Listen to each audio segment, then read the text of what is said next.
Gatii keetiif hedduu gorraane gootota qaalii akka jaalladhii atummaanuu bilisummaa qabda yaa bilisummaa rabbumaa jedhe.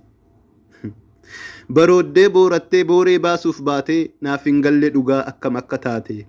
Abdii sirra kennee abdii gara lamaa hattoota dadhabne saamtuu lubbuu namaa.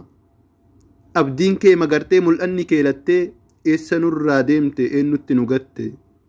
Jaalatu si jibbee bineensas si baate dildila si hincitee galaanas si nyaate barumsas baratte teetteen nyaanne biiroo mee akkam si godhan natti himi dhiiroo. Soba arraba lakkuu hundaa hin simadhu galmee gurraachatti eenyuun haa himadhu galmee dhiigaa gubbaa eenyuun kaa'a maaloo bineensa si nyaate natti nimtuu jaaloo. Nan beeka dhiira koo akka dura deemtee diina kee haleeltu booddee deemtee galuu hin kajeeltu. Dhiira boombii takkaan lolee karaa saaqee qaccee kadiir waaqoo ilma shaaqee akkasaa sanitti onneen sitti guutee kophaa diina loltee atis nurraa duute. Lugni lolaaf baatee goota biraa dheetti dhiirri dheessuun beettu hamma jette geetti ariitee haleeltee gantuu hurkisiiftee roorrisaa ajjeeftee dhiiga burqisiiftee onneen warra keetiis is waan si butuuf biraa deemuu diddee hidda diinaa kutuuf diina kee ajjeeftee osoo itti geerartuu tasa si argattee rasaasni weerartuu. Wayyoo jechuu ta'e carraan kiyya baraan tarii akkas taate anaan jette garaan. Moo warra diina loluuf qabsoof waliin baate kamilaata kamuu bineensi si nyaate.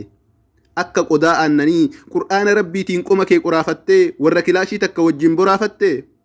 Lubbuu takkattii qabdu saba keef tuffattee warra marxoo tante si wajjin uffatte eenyu fa'i warri jireenya kee goolte warra garaa martee qooqa wajjin oolte. Osoo riphxee loltu jilba keen daa'imtee sima wajjin duulaa du'aaf si kaadhimte maaltu ajjeese jennaan. Hedduun nutti duule arraba gayyaasee kan aga dhumdhumaa kan si nyaaten beeku shakkii koo gumguma. Haa ta'uyyuu malee hommaan barbaadames itti haa fedhamu gatiin ati baafte sabaaf wareegamte du'a hin jedhamu. Tokko gandaa farsoo wajjin dhugdee wal ajjeefti machittuu fedhu mirgaan dhufa fedhu bitaan dhufa wareega lachittuu.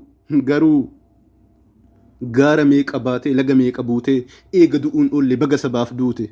Saba ofiitiif du'uu egaan maaltu caale maqaa nutti goote boolee hamma baale. Hebboo umriin dheereffanne tooftaan cinaa deemtee sabaaf uf wareegdee gooftaa bira deemte ati duutus garuu kaayyoon kee hin duune kaayyoon hin dulloomu walabummaa malee rafneen bullu yoomuu. Gootarraa dadhabne yeeyyii qabsoo keessaa jeedalloo fi deeroo du'a gishuu jaarraa madaa tulluu heeroo. Hirbuu magarsaa barii boqqojjii gubbarraan dhiirran gaafa lolaa hin deemne duubarraan waadaa san tiksinaa dhaloonni itti aannu waadaan bassoo miti dhandhoonnee hin nyaannu. Biyya fagoo taa'ee sagaleedhaan iyyaa xurree kamaal hebboo birmadummaa biyyaa. Homtuun madaalu kana irraa dabne kara duraa deemna kaayyoo gootaa qabne biyya keenya irratti uf ta'unnuuf malaa malee jiruun qabnu walabummaan alaa. Utumaanu jibban nama jibbuun beennu qabsotti maraanne mammarannee hin teennu wal'aansotti jirra dadhabnee hin kufne jaarraa tokkoof cinaa gatii baasaa dhufne gatii kana baafnee homa fedhee ta'u walabummaa malee garaa naman ga'u. Walii galuun dhibee bitaa deemnee lukaan kabeelannu hunduma fudhanna hambaan kajeelannu filannee ittiin bulla hin feenu muudamaa dafqa laggee wagii wareega guutamaa. Hunduu nu ajjeesaa eenyuun nu hilemmoo kaayyootti maraanne ashaara elemoo. Gammoojjii Sumaalee gammoojjii Arabaa dafquu seensuraa turee gatii dhabaa. Dhiirri akka kamaan lubbus itti dhabu gatii itti goona kaayyoo gatii qabu. Kaayyoo kanaaf jecha gootanurraa qalaa urjii qeerroo keessaa moo'iboon baqqalaa. Guyyaan awwaalannaa kichuun nurraa citee garan nu gubataa ijji mimmaan fixee. Egaa kamuu kiyya geerarsaaf nashiidaan gurra keenya sileessitee seenaa gootaa himtee nutti mi'eessitee. Suni ga'uu dinnaan qawwee kaaftee baate lubbuu gumaachitee abbaa seenaa taate. Asheeta jannataa laggeen afran yaatu si haa godhu rabbiin nama irraa nyaatu. Haqa keetiif duute in hojjanne yakkaa ollaa nabii keenyaa nuura biyyoo makkaa.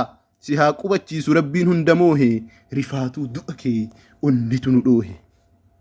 Kaayyoo ati duuteef waadaadhatti fufnaa nagahatti kamuu nutis ammaa dhufna. Ani jaalataa kee Abdii Huseen irraa galatooma.